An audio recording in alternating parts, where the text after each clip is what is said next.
Hello अस्सलाम वालेकुम दोस्तों। तो यार क्या हाल है। आज की इस वीडियो में हम कमर्शियल इनवॉइस के रिगार्डिंग डिस्कशन करेंगे और हम डिटेल में जाने से पहले मैं आपको ब्रीफली बता देता हूँ कि होता क्या है कमर्शियल इनवॉइस। अच्छा, इससे पहले हम परफॉर्मा इनवॉइस के ऊपर हमने डिस्कशन किया था। परफॉर्मा इनवॉइस बेसिकली एक इनवॉइस होता है जो कि इंट्रोडक्टरी समझे इंट्रोडक्टरी एग्रीमेंट है या डॉक्यूमेंट है या कॉन्ट्रैक्ट है सेल्स का, जिसमें कोटेशन दी हुई होती है कि भाई आपको इतनी प्राइस में ये माल मिलेगा। उस माल की डिस्क्रिप्शन ऑफ गुड्स वगैरह होता है उसमें। और इसके अलावा जो ऑर्डर कंफर्मेशन के लिए भी यूज़ होता है सेलर की एंड पे। जैसे अगर बायर ने एक्सेप्टेंस दे दी है, बायर जो कि इम्पोर्टर है और सेलर आपका एक्सपोर्टर है, तो उसने दे दिया कि भाई हाँ ठीक है मैं एग्री हूँ इस पे इस प्राइस पे, तो एक तरीके से ये इंटेंट टू परचेज इंडिकेट कर रहा होता है। तो कमर्शियल जब परफॉर्म इनवॉइस होता है तो परफॉर्म इनवॉइस कोई पेमेंट एक्सपेक्ट नहीं कर रहा होता, यानी कि जैसे एक्सपोर्टर ने परफॉर्म इनवॉइस बनाया तो वो जस्ट इन्फॉर्मेशन पर्पस के लिए होता है कि उसके अगेंस्ट कोई फिर पेमेंट वगैरह एक्सपेक्टेड नहीं होती। जबकि कमर्शियल जो इनवॉइस होता है, ये वाला कमर्शियल जो इनवॉइस होता है, इसके अगेंस्ट फिर जो है वो पेमेंट एक्सपेक्टेड होती है कि जब कमर्शियल इनवॉइस जनरेट होता है तो that means now the buyer has to pay. ठीक है। और फिर वो अपनी बुक्स में अकाउंट रिसीवेबल भी खोलता है उस बायर के नाम का कि भाई हाँ इस बायर से मुझे जो है पेमेंट आनी है। तो कमर्शियल इनवॉइस और परफॉर्म इनवॉइस का ये थोड़ा परफॉर्म इनवॉइस का ये थोड़ा डिफरेंस था मैंने आपको बता दिया। अब इसको थोड़ा हम डिटेल में पढ़ते हैं। ठीक है, तो इसको मैं थोड़ा जूम कर लेता हूँ। So let me just give me just 1 minute. ठीक है, so it's like a bill which has detail regarding the price, goods, quantity, quality, terms and condition. ठीक है, टर्म्स एंड कंडीशन, इनको टर्म्स वगैरह या जो भी इनका एग्रीमेंट में ट्रेड टर्म्स वगैरह डिस्कस होती है, एफओबी पे करना चाह रहे हैं, ठीक है, फ्री कैरियर पे करना चाह रहे हैं, डीपीयू पे करना चाह रहे हैं, डीडीपी पे करना चाह रहे हैं, ठीक है, जो भी इनको टर्म वो डिसाइड करते हैं वो टर्म इसमें होती है। It is used in international trade made by the exporter for the importer ordering him to make payment against the purchase of goods। ठीक है, तो ये एक ऑर्डर होता है। जब कमर्शियल इनवॉइस बनता है तो उसका मतलब कि now the importer has to pay. ठीक है, और क्योंकि अब वो जो है अपनी एंड पे एक्सपोर्टर जो है अपनी एंड पे अकाउंट रिसीवेबल खोल चुका है इसका, तो उसका मतलब कि he is expecting exporter is expecting for the importer to pay. ठीक है, so when seller makes this invoice he expect payment from the buyer and import and buyer यानी कि importer। ठीक है, मैंने स्लैश लगा के यहाँ पे importer लिखा हुआ है। so he opens account receivable। ठीक है, वो account receivable ओपन कर लेता है अपनी बुक्स में कि account receivable यानी कि उसको इस बंदे से ये पैसे आने इतनी तारीख को वो ये जो है पहले से, क्योंकि अकाउंट रिसीवेबल एक एसेट है। ठीक है, यानी कि वो उसको उसके पैसे फंसे हुए हैं और वो उसको उस तारीख पे मिल जाएंगे। ठीक है, यानी कि लेट्स सपोज कि ये क्रेडिट पे सेल हुई, यानी कि उसने माल भिजवा दिया और फिर बाद में पैसे आने हैं। ठीक है, सो यानी कि पैसे तो आने हैं ना, तो पैसे तो उसके ही हैं जो उसके आने, तो उस वजह से वो रिसीवेबल होते हैं। आप जिन्होंने अकाउंटिंग पढ़ी होगी उसको पता होगा।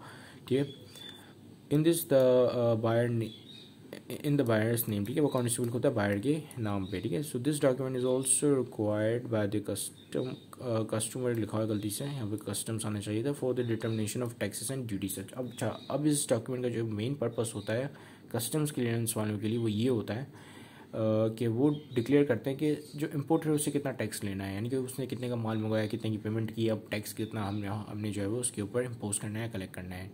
ठीक है, अब secondly commercial invoice also include port name, description of goods, sales commission, insurance, freight, packaging, rebates, discounts and other information। ठीक है, जैसे फूमिगेशन वगैरह की या और भी बहुत सारी जो भी इन्फॉर्मेशन होती है सब कमर्शियल इनवॉइस के अंदर होती है। अगर कोई डिस्काउंट वगैरह दिया तो वो भी होता है, टैक्स रिबेट वगैरह कोई मिल रहा है तो वो भी लिखा हुआ होता है, पैकेजिंग कौन सी है, किस तरह की पैकेजिंग हो रही है वो भी उसमें होता है।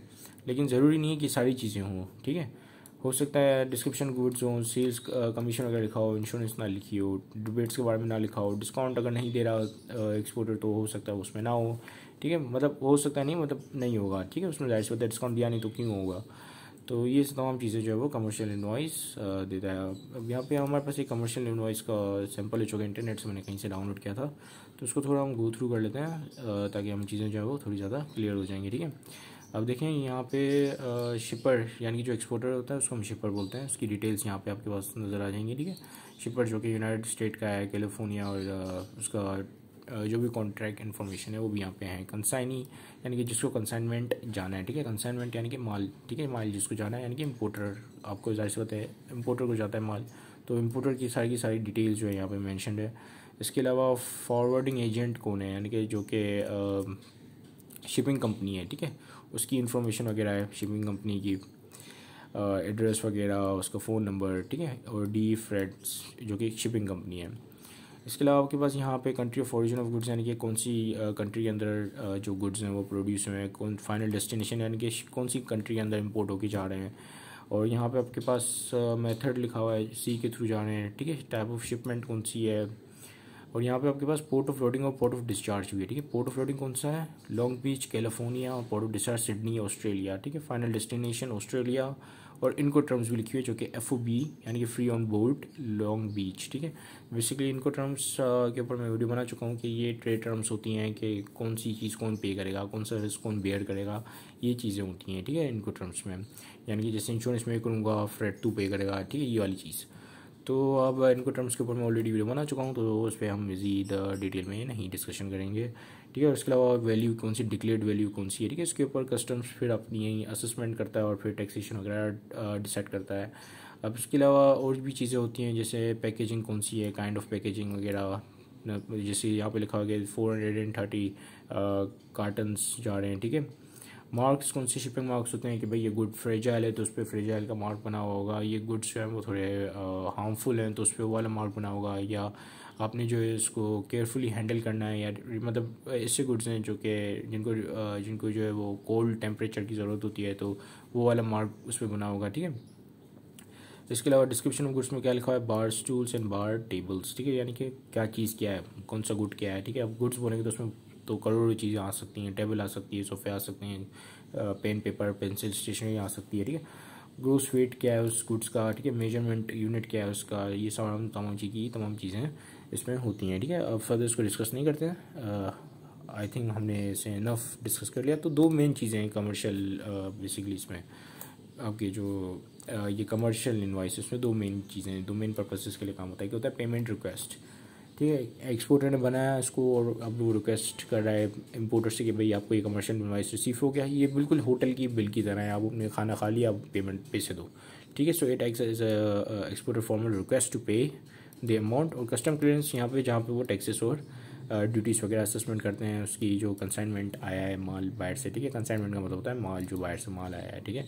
It gives them a way to assess accurate duties and taxes that imposes on the imported consignment. इसके अलावा भी अगर उनका काम नहीं बनता तो वो लोग फिर कस्टम क्लियरेंस की बात करूँगा, तो वो लोग फिर क्या करते हैं, वो लोग फिर एक्सपोर्टर को बोलते हैं भाई कस्टम अलग से कस्टम इनवॉइस भी हमें बना कर दो, तो फिर वो कस्टम इनवॉइस भी अलग से बनता है जो कि एक्सपोर्टर बना के देता है। उसके बारे में हम नेक्स्ट वीडियो में डिस्कस करेंगे, ठीक है।